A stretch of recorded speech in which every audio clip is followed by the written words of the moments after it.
Muy buenos días a todos.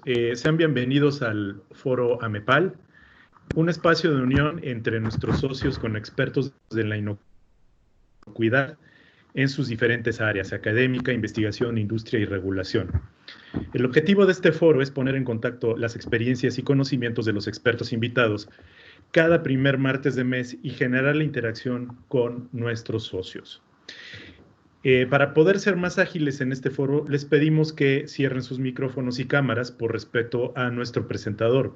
Las preguntas las podrán hacer vía chat y serán contestadas al final de la exposición. Es para mí el día de hoy un honor presentarles al maestro Gustavo González Aguilar. Él es especialista en patógenos y microbiología de los alimentos. Gustavo tiene una experiencia en creación, implementación y evaluación en sistema de gestión de calidad e inocuidad, auditorías de calidad e inocuidad, control estadístico de proceso, sistemas de mejora, procesos de gestión de proyectos. Él obtuvo su licenciatura en químico farmacobiólogo y una maestría en microbiología e inocuidad de alimentos en la Universidad de Guadalajara, México, especializándose en métodos de detección de patógenos en frutas y hortalizas. Antes de incorporarse a 3M, trabajó en dos compañías en gerencia de laboratorio y calidad e inocuidad.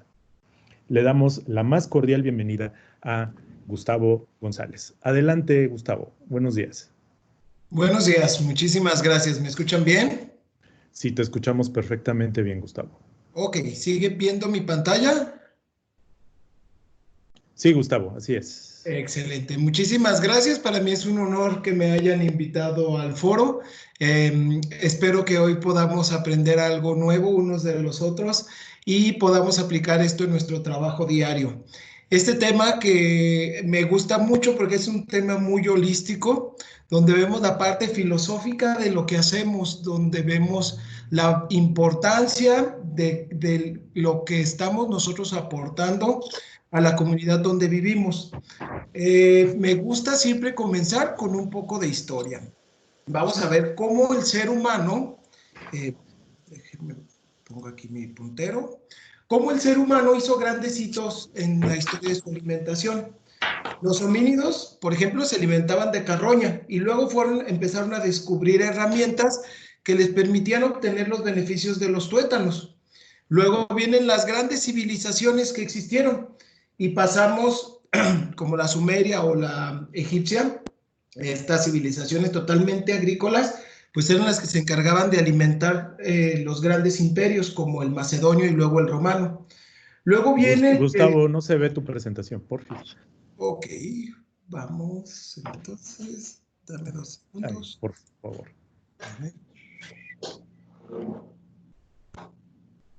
Ahí ya la deben de ver, ¿verdad? Ya la vemos, gracias.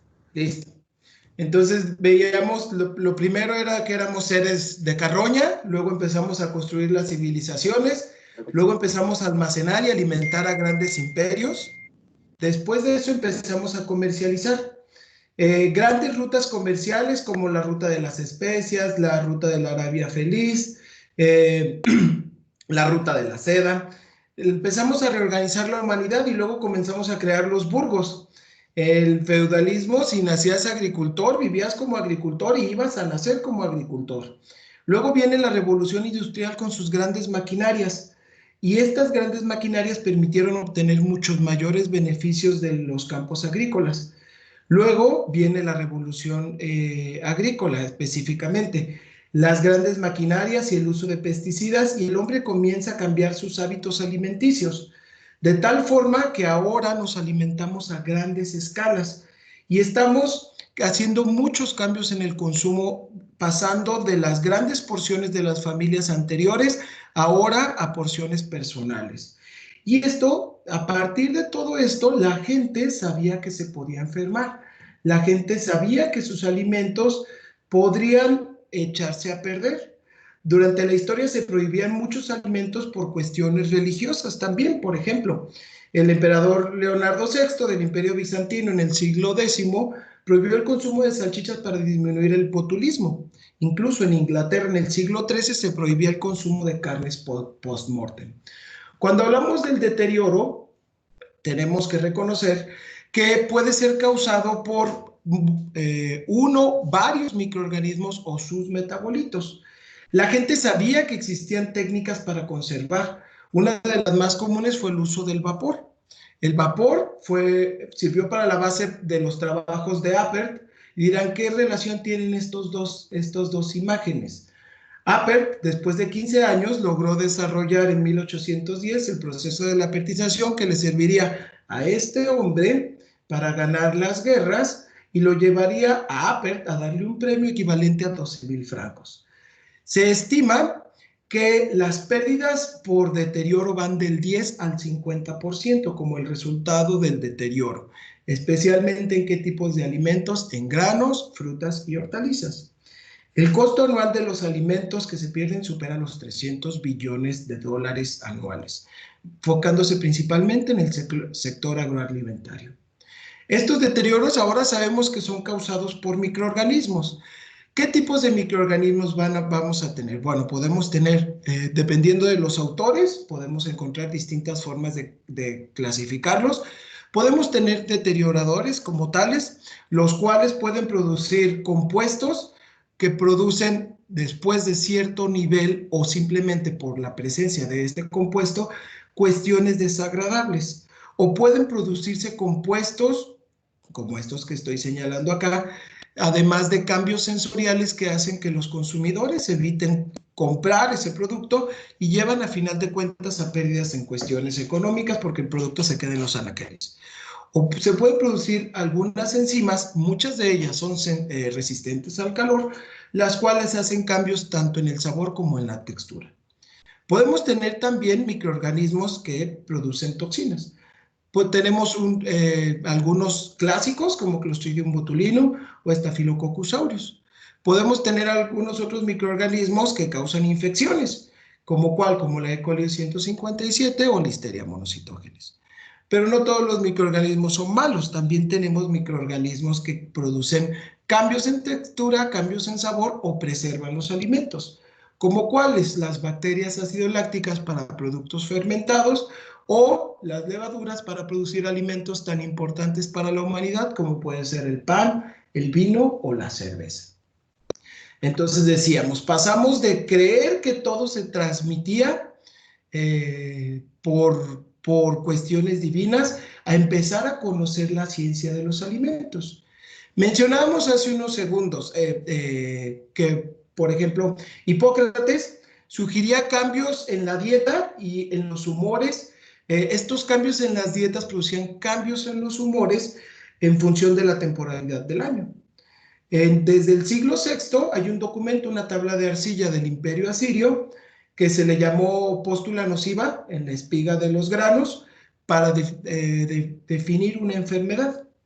En la Edad Media se crearon muchos hospitales. Algunos de ellos, hospitales, eran administrados por órdenes religiosas.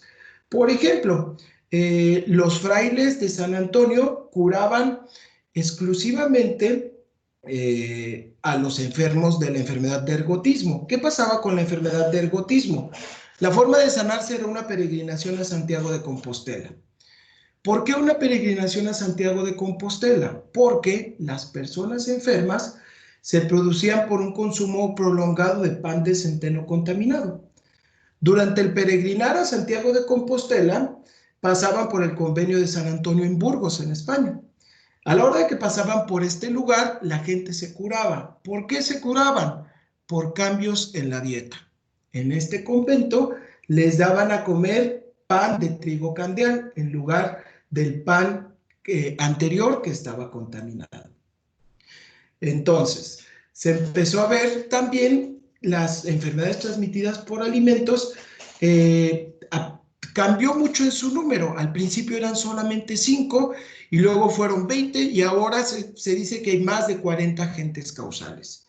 Esto no quiere decir que antes no existían las enfermedades. Esto puede decir que antes no éramos capaces de reconocerlas. También hay un incremento en el número de reportes. Cada vez, y lo estamos viendo ahora con la situación del SARS-CoV-2, la gente está tomando más conciencia de salud. Y al estar tomando más conciencia de salud, nuestra percepción del riesgo puede estar cambiando.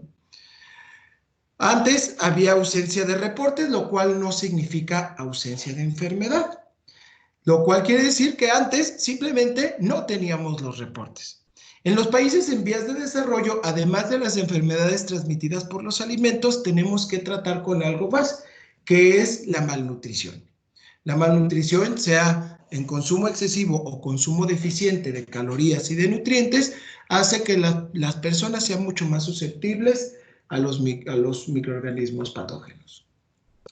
Esta es una línea del tiempo que me gusta usarla porque se me hace muy ilustrativa cómo hemos ido avanzando y cómo hemos ido descubriendo o describiendo algunos microorganismos. Por ejemplo, este de aquí asociado a agua y este de aquí asociado a mantequilla de cacahuate. Ustedes ya deben de saber de cuáles hablamos. Después pasamos a 1890 y vemos uno asociado a cilantro, perejil y otro asociado a los enlatados. Estamos hablando de Shigella, Clostridium. Seguimos avanzando y para 1910 vemos uno asociado a muchos productos de la pastelería. Estamos hablando de Staphylococcus. Seguimos avanzando y para 1930 vemos uno asociado a carne de cerdo. Cuando hablamos de carne de cerdo, estamos hablando de Yersinia. Para 1940 vemos uno asociado a muchos platillos típicos mexicanos, platillos con carne que se calientan durante largos periodos a temperaturas medias. Seguimos avanzando en la historia y vemos estos tres, uno asociado a helados, uno asociado a arroz, otro asociado a peces y mariscos. Estamos hablando de Listeria monocitógenes, Bacillus cereus, Vibrio parahemolyticus. Seguimos avanzando en nuestra historia y vemos uno asociado a agua, vemos otro asociado a pollitos y otro asociado a alimentos marinos. Ya vamos en la década de los 70. Estamos hablando de Cryptosporidium, estamos hablando de Campi y estamos hablando de SRSV, un virus. Para 1980 tenemos esta imagen de la hamburguesa que todos conocemos y tenemos también algunos nuevos participantes, las berries. Entonces estamos hablando seguramente de E. coli, verotoxigénica o STEC y estamos hablando de un parásito, Ciclospora. Para 1990 vemos a esta vaca que está tirada porque no se puede mover. ¿Por qué? Porque tiene el virus de la BSE. Y así comenzamos nosotros a seguir con nuestro avance y dentro de esto hay un mayor número de microorganismos o agentes que han sido asociados o que pueden causar enfermedad, que han sido asociados a enfermedad a humanos o animales. ¿Por qué hay tantos cambios en las enfermedades? Son muchas las teorías. Por ejemplo, o muchos los factores que pueden ser asociados. Cambios en la agricultura. Antes, las personas de tener sus parcelas o sus espacios reducidos, pasaron ahora a un pastoreo intensivo, donde hay una rápida diseminación de patógenos. No es lo mismo que tú tengas un solar donde cultives una caja o dos cajas de tomate, a donde tú tengas una 10, 100, 20, 1000 hectáreas de tomate, donde tú recolectes al día 30, 40, 50 trailers de tomate. Existen ciertos microorganismos conservadores específicos que han sido asociados a ciertas especies en particular. Por ejemplo, Salmonella enteritidis PT4 a aves o Salmonella typhimurium DT104 a ganado. Con estos cambios empezamos a tener sobrantes y los sobrantes para la industria significan pérdidas. Algunas industrias han reciclado los desechos de alguna cadena y los han ingresado a otros, como por ejemplo restos de animales para producir alimento para animales. Se cree que es uno de los orígenes de la enfermedad de la vaca loca. Existen cambios también en el estilo de vida y en la alimentación. Cada vez, bueno, era más fácil viajar y era más fácil exponerte a microbiotas distintas. Y eso, independiente que tú viajes de un país en vía de desarrollo a uno desarrollado o viceversa, te produce un cambio en la dieta, lo cual te expone a biotas distintas y también puede provocarte enfermedades. Cada vez es más común que nosotros comamos fuera de casa. Y al comer fuera de casa estoy hablando de consumo en masa. Consumo en masa hace que sean más pasos asociados, hace que los procesos de control sean más difíciles y esto hace que la probabilidad de enfermarte pueda verse aumentada. Tenemos cambios demográficos. Ahora la cantidad de personas susceptibles es mayor. Del 20 al 25% de la población se estima que tiene una susceptibilidad o se les puede considerar como susceptibles. Seguimos ahora con cuestiones de desnutrición. Hay mucha mayor personas susceptibles y por cuestiones de la guerra y de la hambruna tenemos también el caso de refugiados, donde son personas que no están para nada en las mejores condiciones y pueden ser mucho más susceptibles a todo este tipo de enfermedades. Vivimos en un mundo globalizado. La globalización se creía que era una de las mejores herramientas para el bienestar. Quizá con el caso del COVID y las cadenas de suministro se vio que la globalización quizá no era la mejor idea. Tenemos producción a gran volumen, hay más gente interactuando, hay mayor riesgo. Hay comercio internacional de materias primas y productos. Lo que hoy yo produzco aquí va a tardar quizá menos de 48 horas en llegar a un consumidor que se encuentra del otro lado del continente. Tenemos otros retos como cuál va a ser el calentamiento global, que cada vez va a hacer que nosotros tengamos mayor demanda y tengamos que obtener mayor beneficio del suelo y de los animales de abasto. Y también ahora recientemente el consumo de productos innovadores que tienen pocos conservadores o que se consumen crudo por algunas poblaciones que vamos a usar entre comillas, que les interesa el consumo de alimentos innovadores. ¿Cuánto cuesta enfermarse? Por ejemplo, en este reporte que está por acá, está bien interesante como algunos casos, por ejemplo, de tifoidea en carne de res enlatada, por la cantidad de volumen que se produjo en ese lote, este caso este brote fue altamente costoso.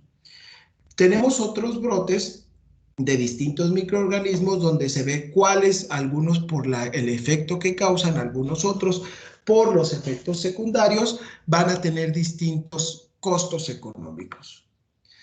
En este estudio, por ejemplo, el costo de los casos por etas, si nosotros sumamos el costo de las 5 causas conocidas, si nosotros lo sumamos y lo repartimos, por ejemplo, entre la población de Latinoamérica, a cada uno de los 625,000 millones de habitantes nos tocaría un promedio de $31, con lo que costaron estos brotes.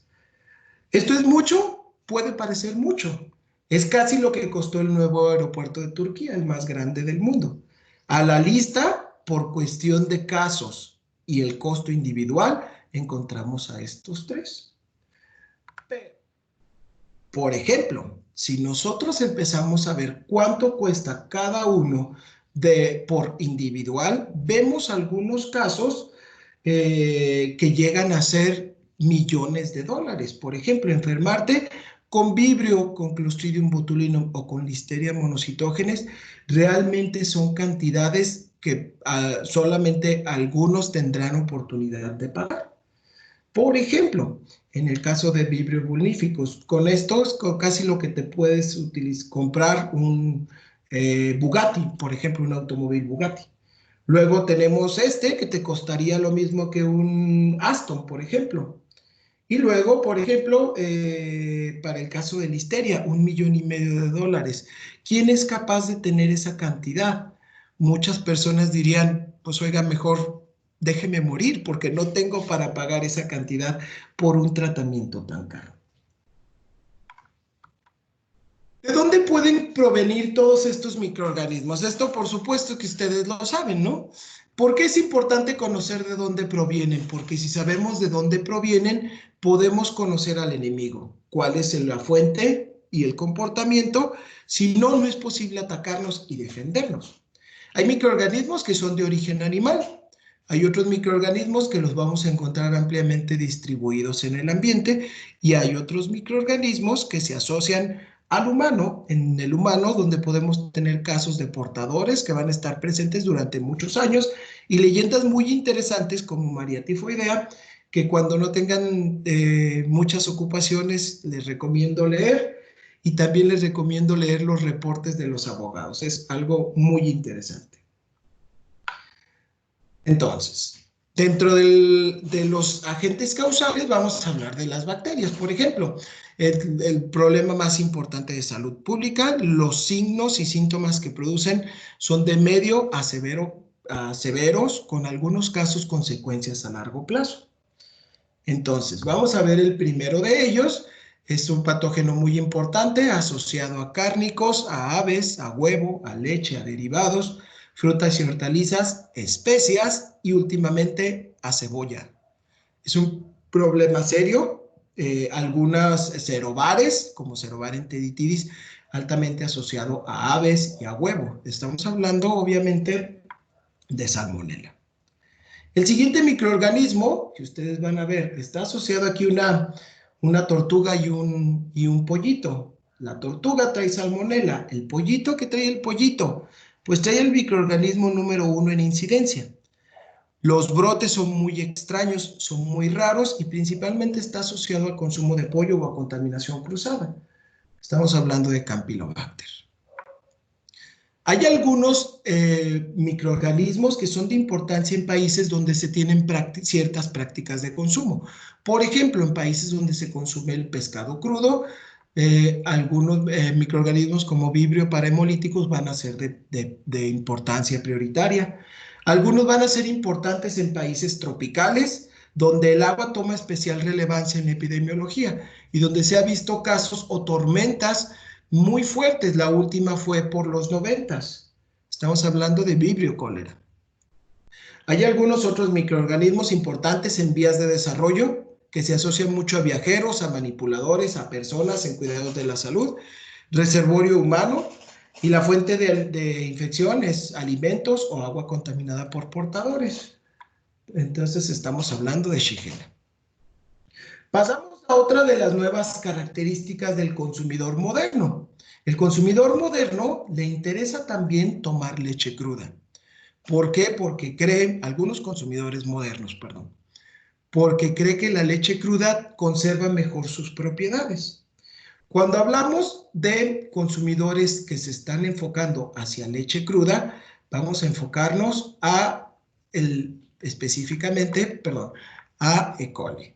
Yersinia enterocolítica, que es la primera, está asociado al consumo de carne de cerdo. Este no es tan popular, pero el siguiente es E. coli, la cual tenemos dos variantes, la variante comensal y la variante patógena para humanos y animales.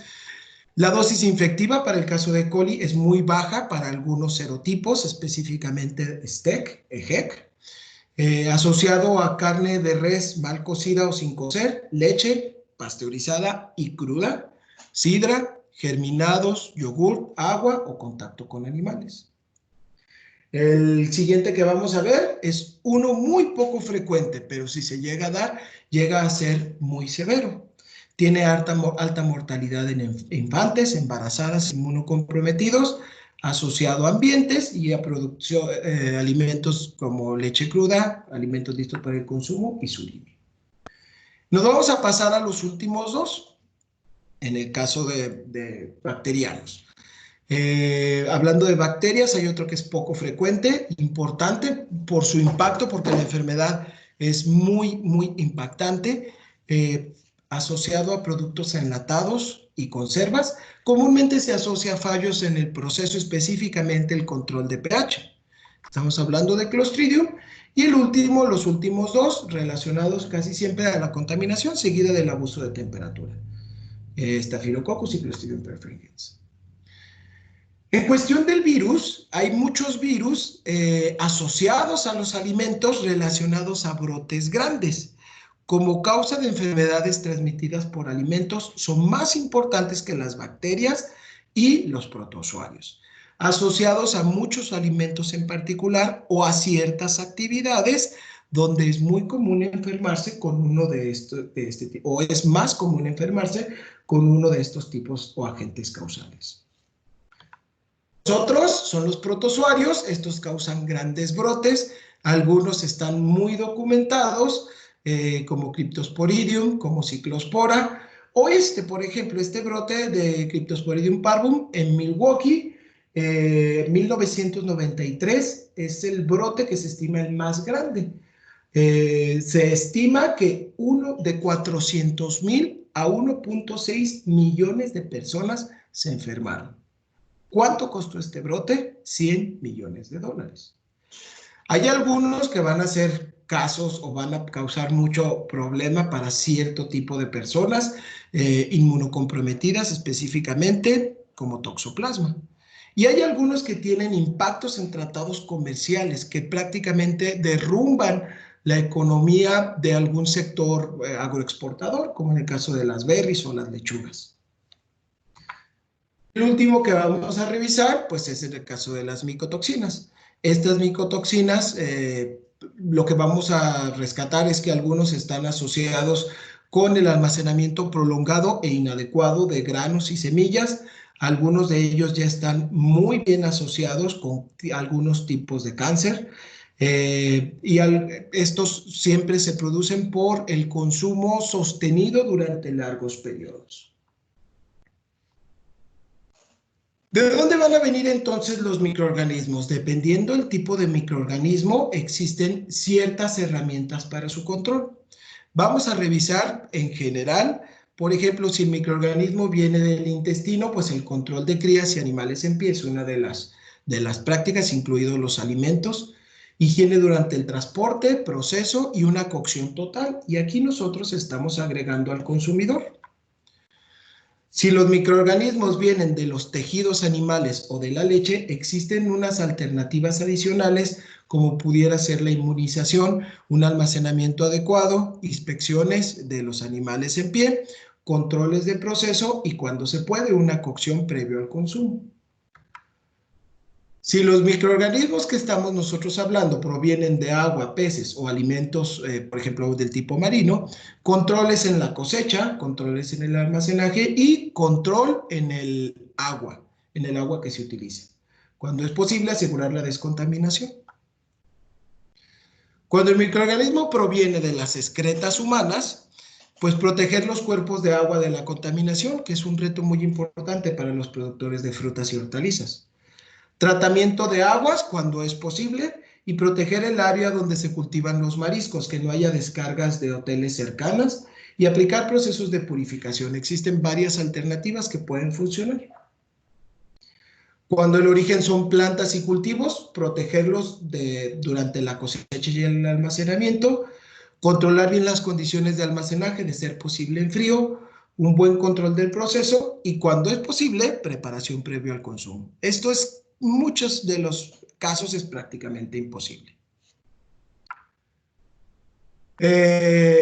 Cuando la fuente son excretas de animales humanos, pues hay que evitar irrigar los cultivos con agua contaminada, evitar utilizar estiércol como fertilizante y manejo higiénico de los cultivos. Lo que queremos evitar es que se formen las tormentas perfectas. ¿Qué es una tormenta perfecta? Es cuando tenemos procesos de contaminación o tenemos un proceso de contaminación más una práctica inadecuada. No siempre se requieren las prácticas inadecuadas. En muchos de los casos, el proceso de contaminación per se es suficiente para considerar que el alimento no es adecuado. ¿Por qué? Porque alcanzamos una dosis infectiva. Comúnmente, cuando tenemos dosis infectivas muy bajas, estamos hablando de este tipo de tormenta.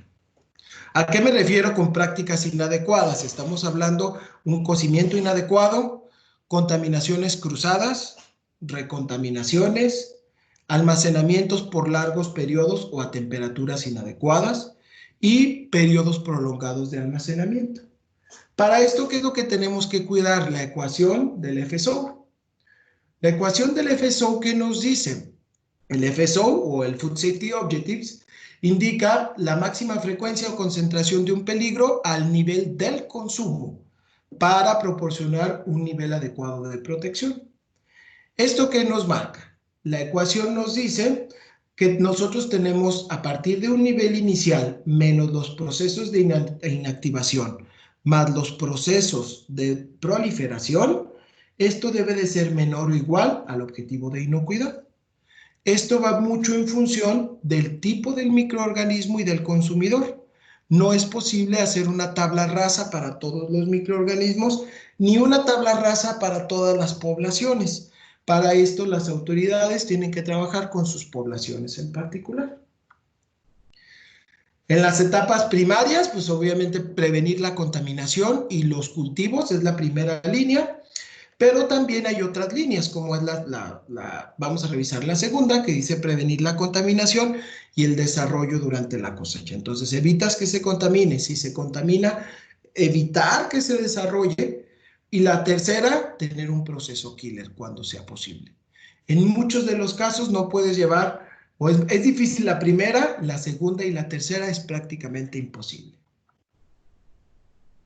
Vamos a revisar esta analogía que con muchas de las personas con las que trabajo les funciona mucho. Por ejemplo, nuestra función es hacer un alimento inocuo, es decir, proteger a la reina, proteger al rey. Tenemos muchos peligros que vienen atacando y no vienen solos. Estos vienen en tándem, en paquete, vienen en hordas. Tenemos formas que nosotros vamos a proteger. La primera línea de defensa pudiera ser el dique que tiene nuestro castillo. La segunda línea de defensa pudiera ser la muralla. ¿Esto es suficiente para asegurar que el contaminante no llegue al alimento? La respuesta es no. ¿Por qué? Dentro del área de contaminantes, les decíamos, vienen en hordas, vienen en paquetes. La primera línea de defensa, pues, es evitar la contaminación primaria, tener nuestro dique, pero estos diques a veces para los contaminantes no son infalibles y los van a poder brincar y van a poder llegar a la segunda línea de defensa. ¿Cuál es la segunda línea de defensa? Prevenir el desarrollo, tener un proceso killer o tener inhibiciones. Pero si esto falla dentro del alimento, yo puedo tener algún proceso, porque la línea de defensa secundaria es importante, pero no es infalible, yo puedo tener una tecnología de barreras. Es decir, a lo largo del castillo yo voy a colocar personas o voy a colocar caballeros que van a estar haciendo que cada vez los contaminantes que van a llegar al alimento van a ser menores, menores y menores, y si alguno es capaz de llegar, prácticamente va a estar muerto o cercano a la muerte. Todas estas herramientas o estas herramientas conjuntas, su función es disminuir la cantidad de brotes. Cuando hablamos de brotes, pareciera que no vamos haciendo las cosas bien. Tenemos años como el 2018. El 2018 lo recuerdan que se le conoce como el verano de los brotes. Fue un verano muy atípico donde de forma global hubieron uno y otro brote. Dentro de esto, pues tenemos que estar bien relacionados con que el medir el brote no solamente nos va a hacer una disminución, o estar evaluando los brotes no nos hace tener disminuciones consecutivas. Existen ciertas medidas de control que se empiezan a generar.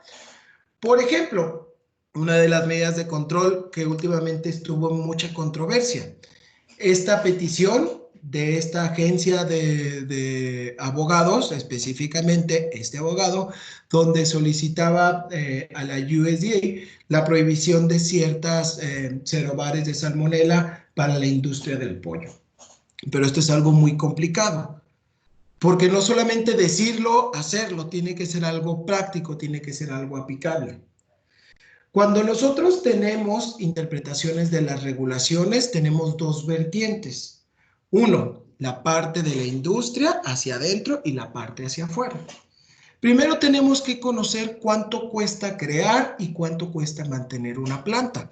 Cuando nosotros queremos hacer un cambio en alguna regulación, tenemos que tenerlo en mente. ¿Por qué? Porque quien lo va a aplicar es la planta. Muchas medidas de control son muy costosas. Por ejemplo, el prohibir estos cerobares de salmonela en pollo iba a tener un impacto muy fuerte en la industria. ¿Por qué? Por lograr específicamente que no tuviéramos esos 0 bares. Tendríamos que tener un medio, además de detección de salmonela, un medio de identificación del 0 bar. Muchas de las terminologías que se utilizan pueden llegar a ser confusas. Aquí estoy colocando algunos de las terminologías que a veces son más complicadas. Por ejemplo, deben de mantenerse limpios. Nos dicen, todo lo que entre en contacto debe de ser limpio. ¿Qué es limpio? Cuando sea necesario, deberán de ser desinfectados y de forma suficiente para cumplir con el propósito diseñado. ¿Cuándo es necesario? ¿Cuánto es suficiente? ¿Qué es desinfectar? Cuando sea necesario, las plantas deben de tener ciertas características disponibles. ¿Quién define cuándo es necesario o no? Es muy difícil definir si tenemos los criterios para cumplir con la regulación o no. Decidir si vamos a invertir en algo que funciona o no es algo muy complicado para las compañías, porque yo no puedo llegar y decirle, ahora necesitamos implementar este proceso. Oye, ¿y con eso voy a cumplir? Probablemente sí, probablemente no. Tenemos que recordar que un buen control de procesos se logra a través de procesos como buenas prácticas, HACCP y guías específicas. Hay partes que han funcionado bien, hay partes que definitivamente tenemos que irnos alejando cada vez más. ¿Qué no ha funcionado? Cada vez tenemos equipos muy difíciles de inspeccionar. Si el equipo no lo puedes desarmar, no puedes meterte al equipo, es un equipo que te va a dar problemas de forma general. Muchas compañías utilizan la microbiología como eje y dicen, microbiología me sale bien, todo lo demás está bien. Eso tiene varios peligros o tiene un riesgo muy alto.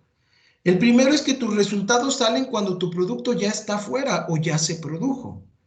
El resultado tiene muy poca influencia sobre la medida de control. Es decir, que no se puede relacionar algo específicamente o directamente con la medida de control. Y el último, cuestiones estadísticas. Tú, por ejemplo, tienes un lote que tiene esta proporción de defectos y tú muestras 10 muestras, permitiendo máximo 2, tienes una probabilidad de aceptar el lote del 68%. Pero aquí estás implicando un riesgo, esta probabilidad de rechazar el lote. ¿Por qué? Porque esto te dice cuando el lote estadísticamente va a funcionar, pero el lote no estaba bien. Y esto nos dice que la estadística de producto terminado no puede ser utilizada como un criterio de aceptación, específicamente un criterio único de aceptación o de control. Específicamente aquí nos dice que 68 de cada 100 veces que se muestre el lote que tenga esta cantidad de defectos, esperaríamos tener 2 o menos piezas defectuosas de las 10 muestreadas. Existen ciertas formas como podemos nosotros reducir el riesgo, algunas bastante estudiadas, como por ejemplo el HACCP, que ustedes conocen a la perfección, el cual tiene ciertas ventajas, como cuáles que te enfocas solamente en operaciones y procesos críticos para inocuidad. Esto nos da una buena referencia para cómo estás manejando la inocuidad. Nos da un mayor control y las empresas que han apostado por HACCP eventualmente comienzan a tener disminuciones en costos de operación. Y esto permite que todos los procesos sean en función de tu producto y en función de tus procesos. Sin embargo, HACCP no es infalible.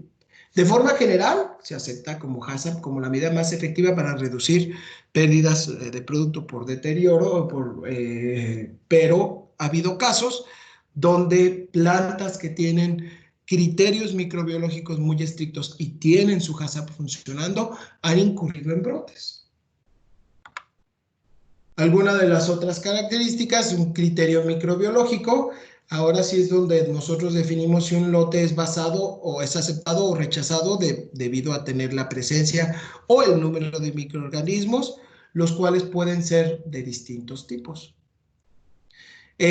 Ahora que tenemos HACCP, el criterio microbiológico ya no es tan importante como medida de control o no es el primordial como medida de control. siguen siendo utilizados, por ejemplo, una regulación o una autoridad. Una autoridad no tiene forma de saber si tu planta está bien, entonces, ¿qué hace? Te aplica un criterio para saber si el producto ingresa o no ingresa a un país. En un proceso de compraventa, un criterio es lo que más comúnmente se asocia. También se puede utilizar para propósitos internos, para evaluar ciertos parámetros de desempeño. Si se utiliza como medida de control, es importante conocer sus límites. ¿Cuál es el límite importante? El límite más importante, el límite estadístico. ¿Hasta aquí hay alguna pregunta o continuamos?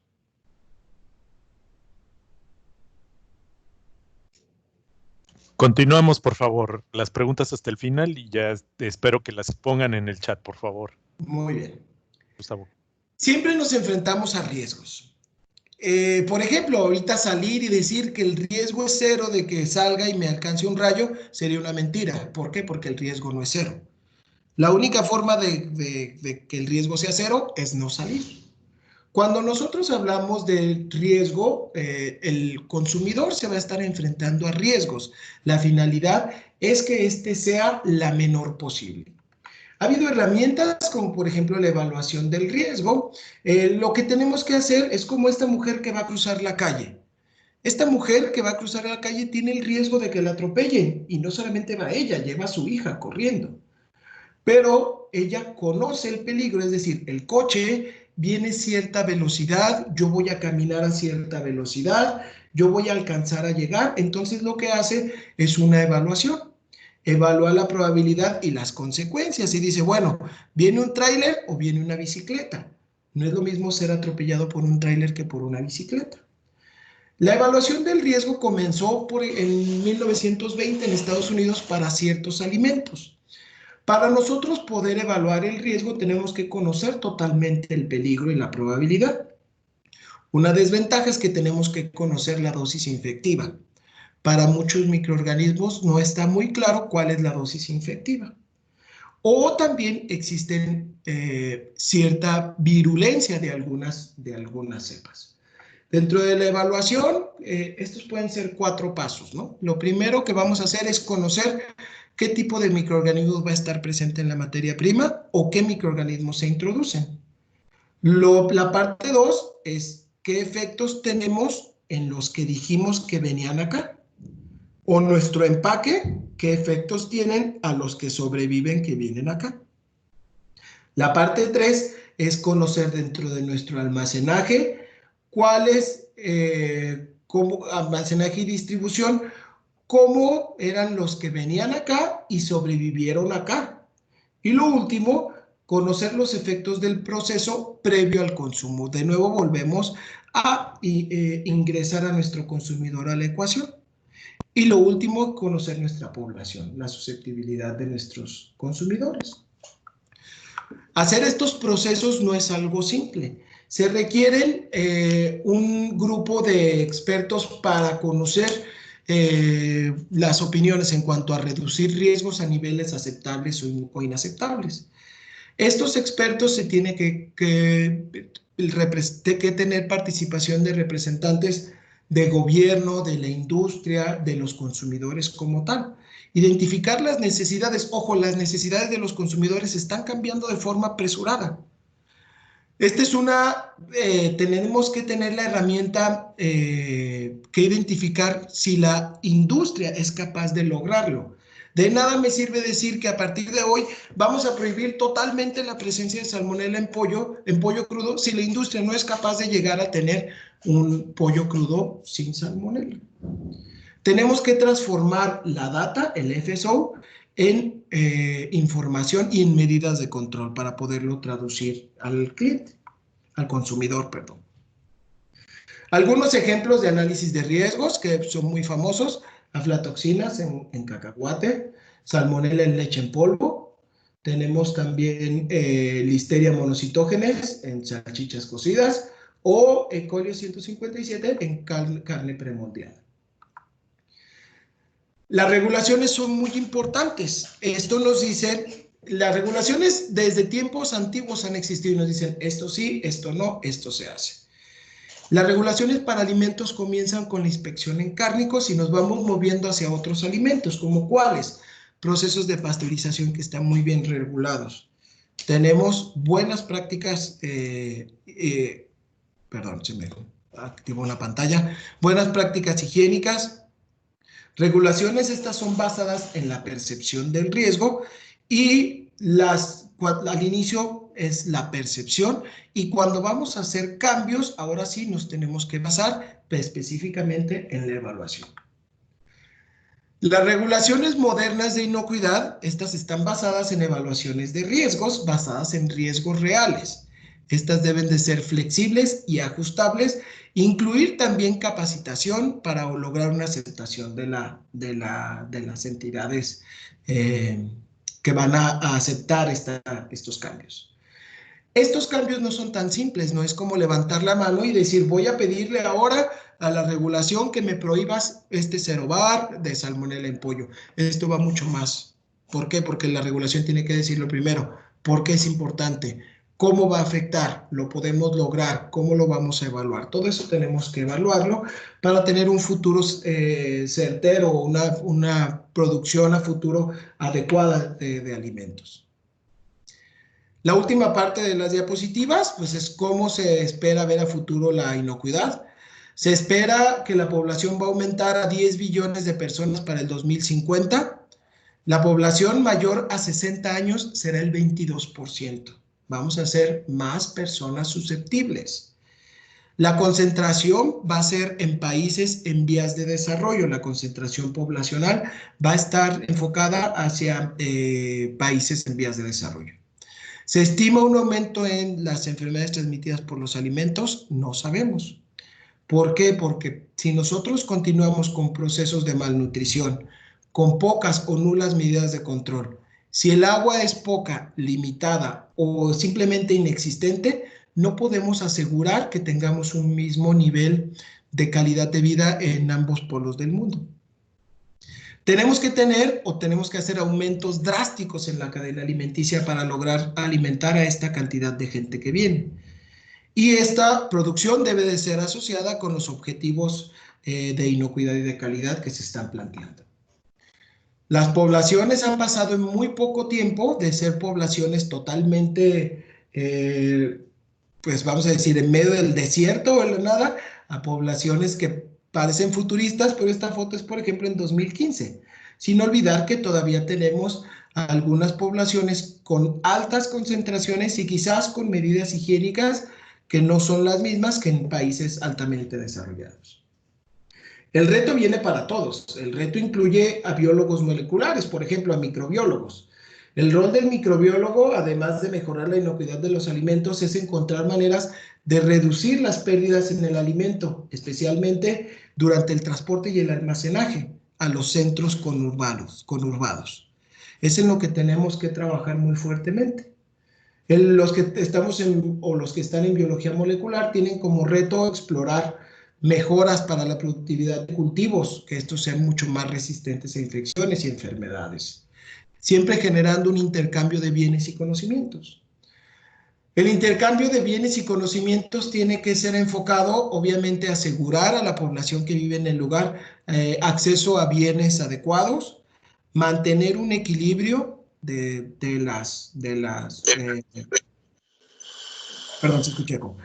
mantener un equilibrio de las características de cultivo y lograr siempre mantener un equilibrio con el ambiente. Hay algunos autores que relatan los impactos que han tenido algunos cultivos en específico para la cuestión ambiental. Hacia futuro, la gente va a tender hacia lo natural, va a pensar en los orgánicos, en que no tengan conservadores, en procesos que no sean disruptivos, en productos refrigerados. Por eso tenemos que trabajar en productos que tengan vida de anaquel muy larga, en que vamos a requerir mayor energía para conservar los alimentos, cuidando el ambiente y siempre teniendo nuevas tecnologías. Esto va a ser en productos, en países, por ejemplo, en países desarrollados, donde este tipo de mercados cada vez son más populares. Solo para dejarlo en claro, nosotros este tipo de mercados los tenemos muy al alcance de la mano. En cuestión de nuevas tecnologías, que el consumidor busca o las industrias buscan menos temperatura o procesos térmicos para tener alimentos prácticamente estériles. Hay distintos procesos que pueden aportar para esta parte. El problema es hacer el funcionamiento a gran escala o muchos de ellos que logren demostrar la efectividad. Hacia el futuro, cada vez más y más tecnologías tenemos que tener para producir. Ahora la industria 4.0, donde el ser humano prácticamente no entra. Ya existe la primera planta de alimentos en España de un corporativo mexicano que tiene industria 4.0 totalmente. Teniendo en cuenta que los microorganismos se van a adaptar, tienen cambios en virulencia y sobrevivencia. Cada vez va a haber nuevas tecnologías de producción y materiales que requieran menos mantenimiento y limpieza, así como nuevos conservadores o indicadores cuando el alimento ha sido sometido a cuestiones de abuso de tiempo y temperatura. Para el futuro, pues se espera cada vez menor asociación de ciertas síndromes o ciertas enfermedades con los alimentos. Va a haber muchos cambios en producción, en consumo. Cada vez estamos viendo más y más cambios, específicamente ahora con la pandemia. Hay nuevas tecnologías de detección. También hay un incremento, lo dejamos en cursivas porque no sabemos si es específico por las tecnologías o qué. Mayor población susceptible. Vivimos en un mundo globalizado, hay una necesidad de sistemas de vigilancia epidemiológica que sean globalizados también. Hasta ahora no sabemos cómo va a cambiar, pero estos dos van a la cabeza por cuestión microbianas. El reto que vamos a enfrentar nosotros es tener medidas de control costo efectivas y, muy importante, prácticas para la industria. Hasta aquí mi presentación, espero no haberlos cansado. ¿Alguna pregunta? Gracias, gracias Gustavo. Sí, hay algunas preguntas. Damos un poquito de chance de que puedan los asistentes formularlas. Yo tengo una. En tu percepción, ¿cómo cambia esto de la pandemia, la cuestión de seguridad de los alimentos, dado que pues se ha reforzado mucho la cultura de lavarnos las manos, etcétera, etcétera? ¿Tú cómo lo ves? Bien, me llamó mucho una nota que salió hace unos días por un periódico que no es especializado para nada en alimentos, y me llama la atención cómo ellos sacaban una nota específicamente del brote de salmonela. Y esto a mí me da a entender, que los consumidores están más interesados por cuestiones de salud, por lo cual el consumidor va, o esperemos que también tenga cambios adecuados en sus prácticas que hace. Es decir, antes al consumidor tú le podías decir cualquier cosa respecto a cómo consumir los alimentos y te bateaban, era la respuesta. ¿Por qué? Porque no hacían absolutamente nada. Ahora con estos cambios y este alertamiento que se está dando a la población, la gente va a tener más nociones de que se puede enfermar porque tiene conocimiento de casos y de brotes, y esto va a hacer que la gente comience a escuchar un poco la voz de los expertos. Y que si el experto te dice, no laves tu pollo, cuece bien tu carne, no consumas ostiones crudos, podamos quizá abrir un poquito más los oídos hacia el experto, porque ya nuestra percepción del riesgo ha cambiado. Nosotros ya sabemos que nos podemos enfermar. Entonces, esto creo que es uno de los posibles cambios positivos, si le podemos llamar, Claro. Claro, Evelia Melendres pregunta que si puedes profundizar un poco o si te has enterado de un brote de salmonela en cebollas, si tienes Sí. alguna información al respecto. Hasta ahorita la información es muy escuálida. El brote sucedió, creo que van 500 personas, creo que salió el jueves o el viernes. Entonces, si ustedes se fijan, las autoridades de Estados Unidos en los últimos brotes conservan mucho la boca cerrada respecto al brote, porque por muchas cosas, y se dice que por experiencias un tanto negativas que les pasaron.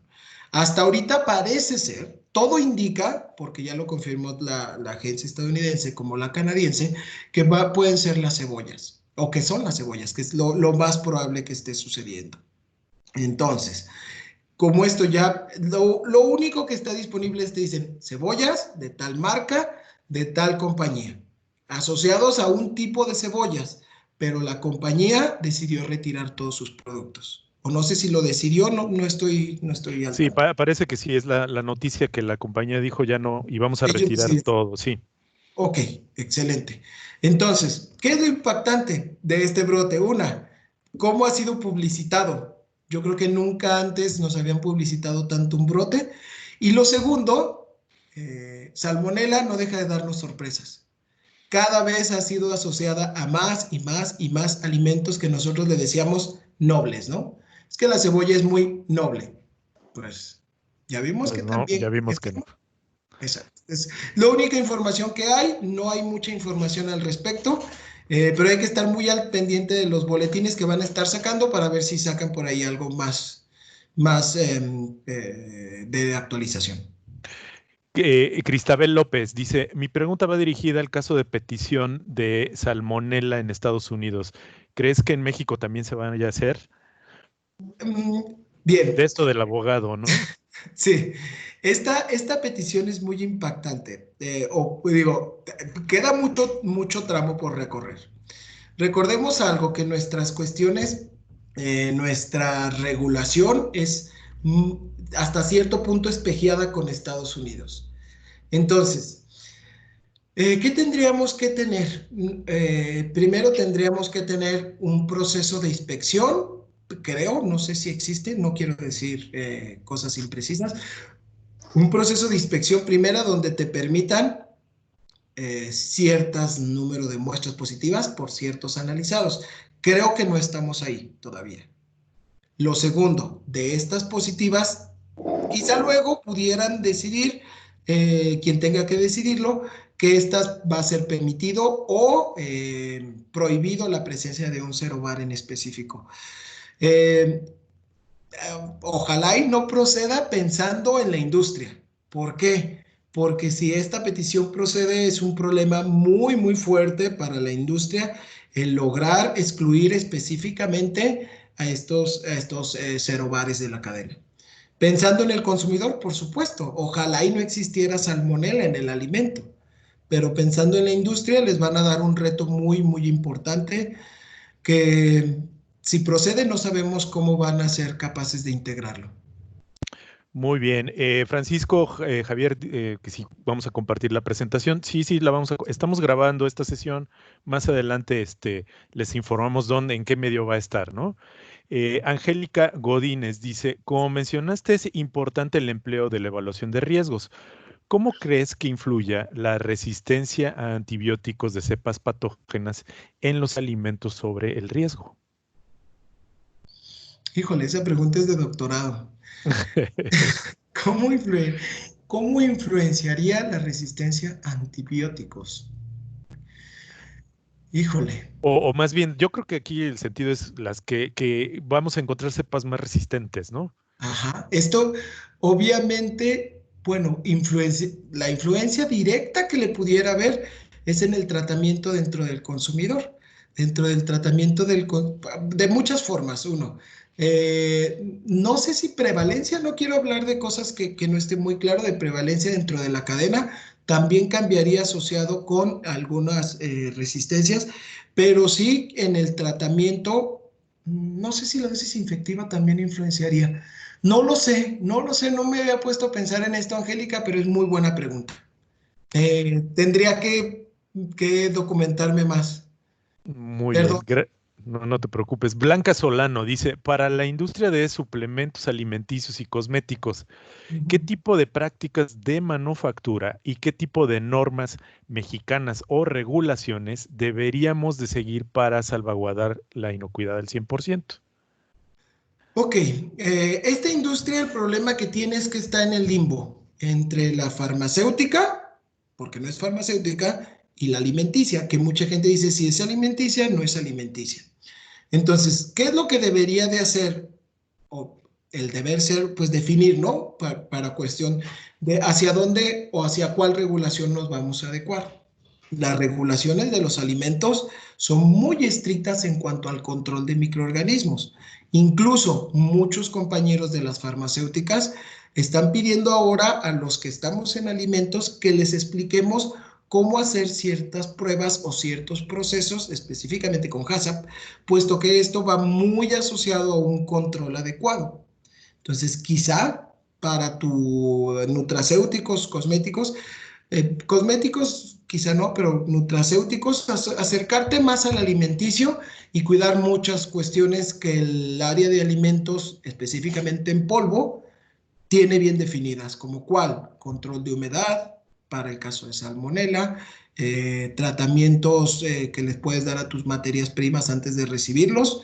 No sé si lo permite la regulación, dióxido de etileno, vaporización, o algunos otros que están bien evaluados para alimentos. Pudiera ser una buena práctica movernos más hacia el alimento, hacia el área de alimentos, porque todo esto para farmacéutico no está tan desarrollado. Alberto Vázquez nos pregunta, nos hace dos preguntas, o te hace Sí. dos preguntas.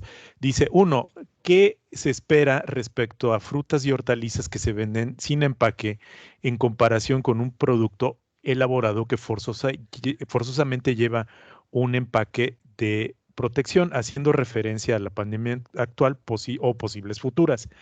Y dos, en cuanto a cultivos de jitomate, ¿cuáles son las bacterias que crecen normalmente en estos cultivos y cómo controlar su crecimiento y eliminación?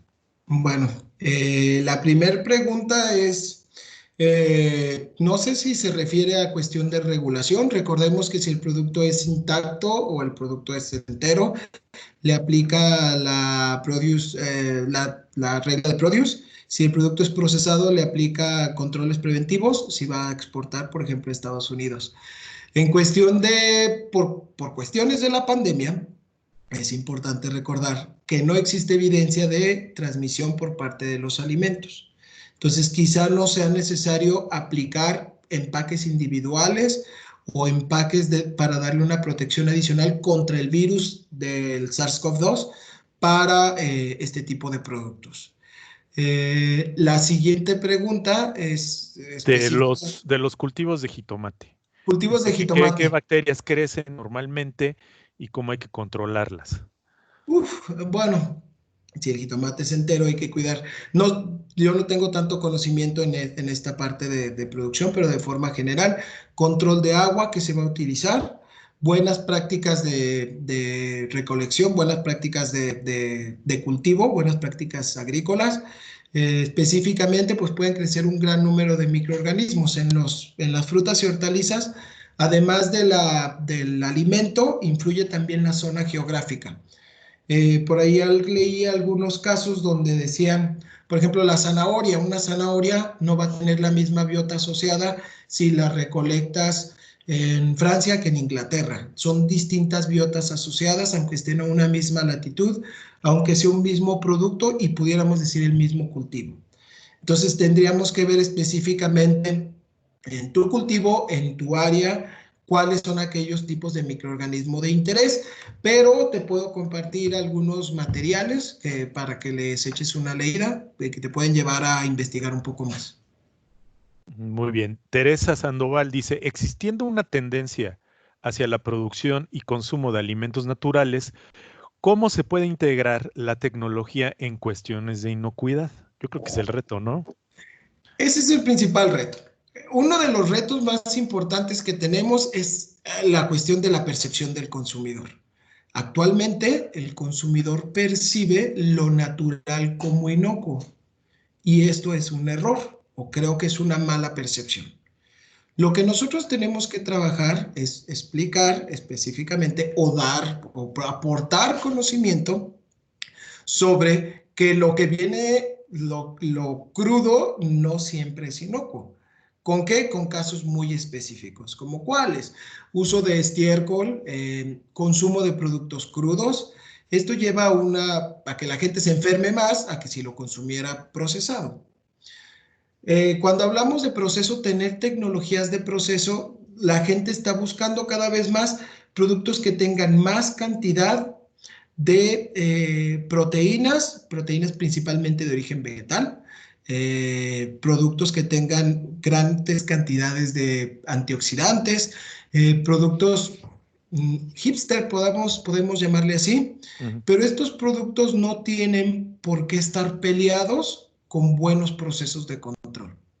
Los buenos procesos de control se pueden adecuar a las nuevas necesidades de consumidor, de tal forma que ya hay muchas compañías que logran, aquí están las necesidades y ellos tienen un proceso de control que se adecua a las necesidades del consumidor. ¿Dónde viene el reto? Preservación. En cuestiones de preservación, la gente quiere el producto sin ácido cítrico. No, porque tiene como conservador. Oye, ¿te has puesto a ver qué es el ácido cítrico?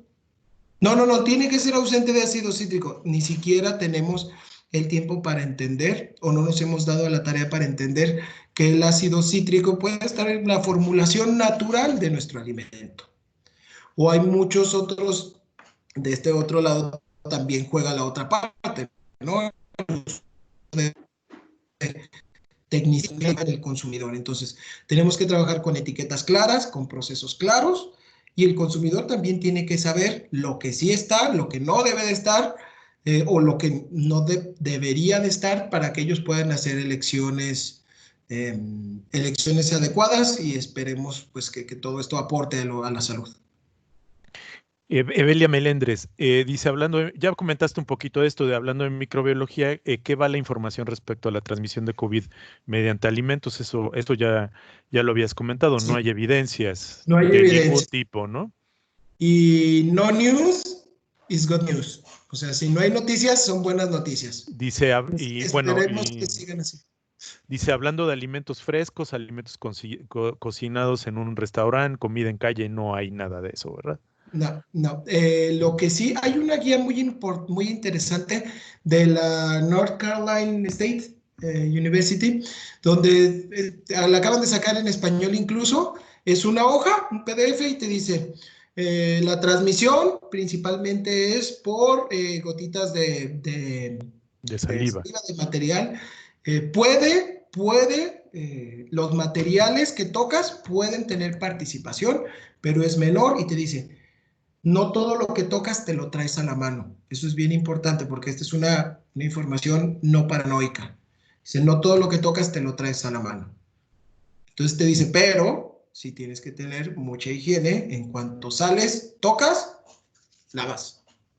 Entonces, esto es lo que, o sea, cuando el consumidor sale a consumir alimentos a la vía pública, pues se expone a un riesgo mayor que traerlos hacia tu hogar por el hecho de que estás en más contacto con personas y con superficies. Finalmente, José Alberto Rangel dice, con base en la presentación ¿qué considera que debe fortalecerse en la regulación sanitaria nacional? Ya que la norma 251 considera las buenas prácticas de higiene básicas, pero con las nuevas tendencias, ¿qué se debería de considerar? Bueno, la norma 251, además de tener las buenas prácticas higiénicas básicas, te define que para las plantas de proceso tienes que tener, si mal no recuerdo, un sistema de HACCP. Entonces, eso es un muy buen avance. Eso es un muy buen avance en cuanto a regulación. ¿Qué se debería de trabajar mucho en inspección? Creo. ¿Por qué? Bueno, todo va, como dicen, junto con pegado. ¿Qué es primero? La regulación, la inspección, la capacidad, la detección. Pues creo que se tiene que empezar a trabajar en los eslabones. Entonces, actualmente tenemos una regulación que está dada, la inspección, pues trabajar en ello, pero la inspección no solamente incluye inspección del sitio, también incluye capacitación. Esta capacitación va a ser muy importante. ¿Para qué? Para poder definir cuando alguien hace un proceso de alimentos, qué entrenamientos debe de tener, quién debe de ser el que lo debe de entregar, cómo evaluar este proceso de alimentos. Porque una industria está bien claro y está bien establecido. Digo, además de la autoridad, llega un cliente y te dice, si no tienes tal, tal y tal y tal, no te compro. Y esto hace que las plantas mejoren, pero rapidísimo. pero en cuestión de un restaurante o de un puesto de comida, muchos de ellos ni siquiera tenemos acceso a agua para lavarnos las manos. Entonces, es un problema que creo que es una montaña ahorita y la autoridad está trabajando separando por partes cómo es cómo va a estar trabajando. Ha habido cambios importantes en cuestiones regulatorias y todavía les queda mucho trabajo por hacer, es un hecho.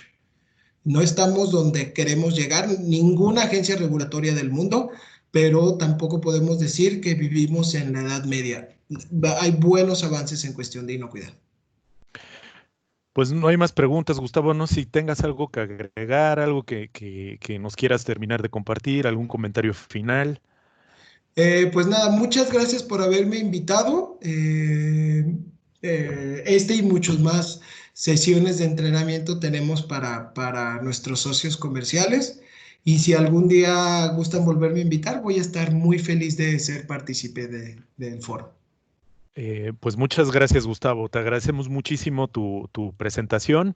La gente quedó muy, pues, con muchas preguntas.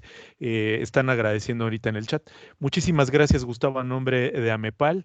Y bueno, seguimos contando contigo. Y gracias a 3M por prestarnos. Ahí estamos a la Eh, orden.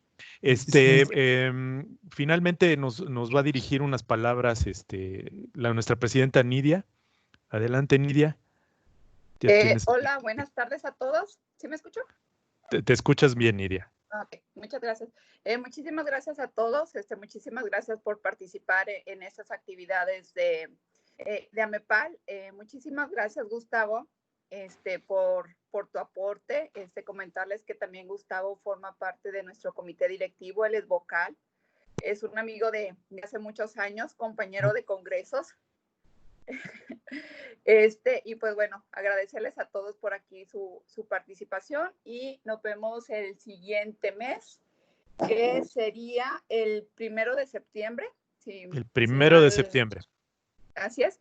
Y nada más a los que son miembros de AMEPAL, recordarles que nos dejen en el chat su número de miembro para que podamos hacerles llegar una constancia de participación en este evento. Y pues muchísimas gracias a todos, Gustavo. Un gusto verte, aunque sea por ahí, por estos medios. Aunque sea por aquí. Les mando un abrazo. Muchas Gracias, gracias de igualmente. nuevo. Hasta luego.